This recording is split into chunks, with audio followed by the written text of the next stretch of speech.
Assalamualaikum warahmatullahi wabarakatuh. Perkenalkan, saya Yunutus Kurniawan dari SKD 4 Modul Mata. Baik, pada saat ini saya akan melakukan pemaparan materi untuk kavum orbita. Kavum orbita itu sendiri merupakan suatu ruangan berbentuk piramida sisi 4 yang dia terdapat di sepasang, yaitu di sebelah kanan dan kiri dari rongga hidung. Kemudian ini merupakan bagian dari kavum orbita. Nah, kavum orbita ini sendiri memiliki bagian-bagian. Yang pertama ada basis orbita yang dia berbentuk segi 4. Kemudian basis orbita ini atau nama lainnya yaitu aditus orbita merupakan pintu masuk ke dalam orbita. Nah, bagian ini menghadap ke depan dan sedikit lateral. Kemudian tepi atas yaitu ada margo supraorbitalis dan tepi bawahnya yaitu ada margo infraorbitalis.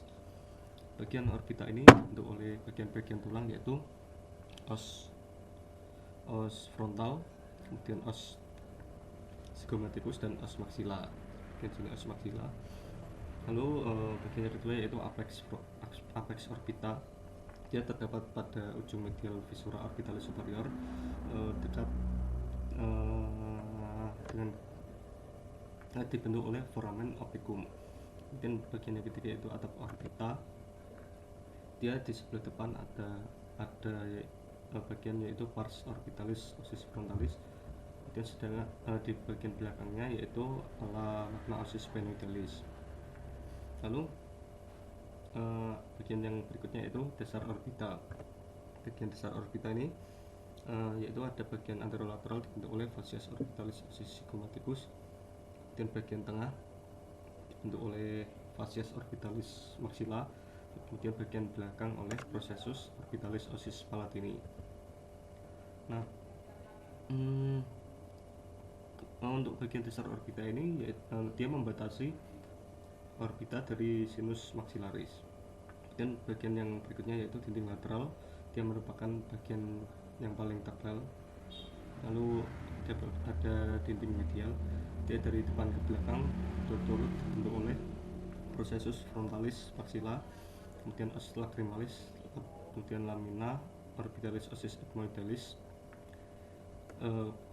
Kemudian dinding medial ini merupakan dinding yang paling licin dan paling tipis. Lalu untuk bangunan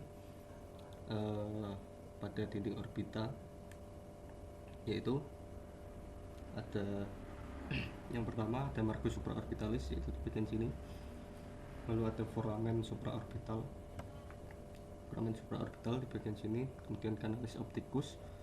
Kemudian ada margo medialis di bagian sini. Kemudian processus frontalis os maxilla. Lalu ada di bagian sini merupakan margo infraorbitalis.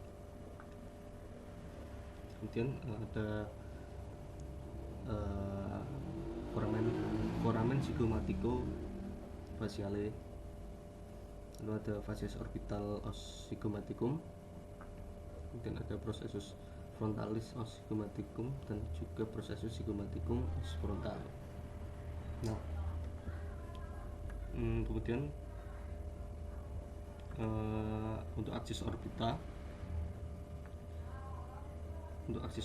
ini merupakan garis sayal yang menghubungkan antara pusat aditus orbita dengan foramen opticum. Nah, nanti pada kedua aksis orbita kanan dan kiri, bagian occipital akan bertemu di daerah kranial sella turcica dan dia membentuk sudut 55 derajat. Lalu untuk bagian dalam orbita nanti akan didapati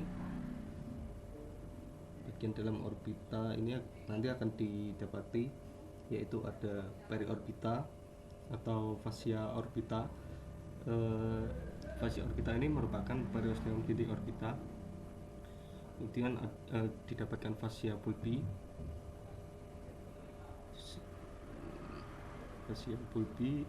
atau